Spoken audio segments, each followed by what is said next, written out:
Lab activity number 4 of your assignment is write a program that prints all the uppercase letters in reverse order on a single line using a loop.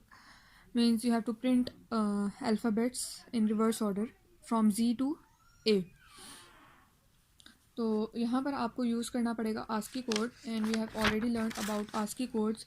यहाँ पर अगर आप देखें तो the ASCII code for A is 65 and ASCII code for Z is 90.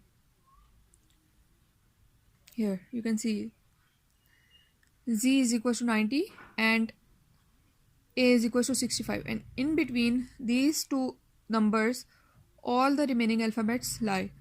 From A to Z all the alphabets lie between 65 to 90. So it means ASCII code for Z letter is 90 and ASCII code for A is 65. So all the remaining letters lie between Z to A, and the ASCII codes of these letters lie between 90 to 65 in reverse order. So first they have declared n with the integer data type, and in the next statement they have initialized n with 90.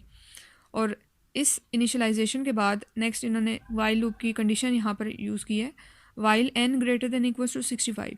n greater than equals to 65 क्यों यहाँ condition लिखी है? क्योंकि last जो आपका letter है that is A और वो अप टू 65 आपके पास लाई करता है. तो प्रोग्राम जब रन होगा तो सबसे पहले आपके पास n 90 होगा. कंडीशन चेक होगी if 90 is greater than equals to 65 और not. So 90 is greater than equals to 65.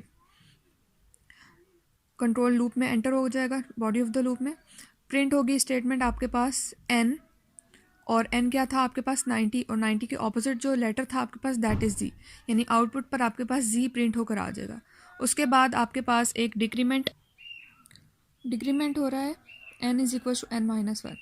90 से डिक्रीमेंट 1 नंबर होगा तो 89 आपके पास n हो जाएगा.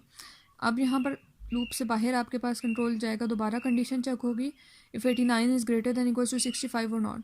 सो 89 ग्रेटर है 65 से, इसका मतलब है कंडीशन ट्रू हो रही है. दोबारा आपके पास यहाँ पर प्रिंट होगी स्टेटमेंट, और n के ऑपोजिट जो आपके पास लेटर है दैट इज़ 89 के ऑपोजिट जो लेटर है दैट इज़ Y. अब Y आउटपुट पर प्रिंट हो गया, दोबारा डिक्रीमेंट होगा 89 माइनस 1 इज़ 88. कंडीशन चेक होगी 88 is greater than equals to 65, condition is true. n अब आपके पास प्रिंट आउट होगा x, क्योंकि 88 के ऑपोजिट आपके पास जो वैल्यू है दैट इज़ x.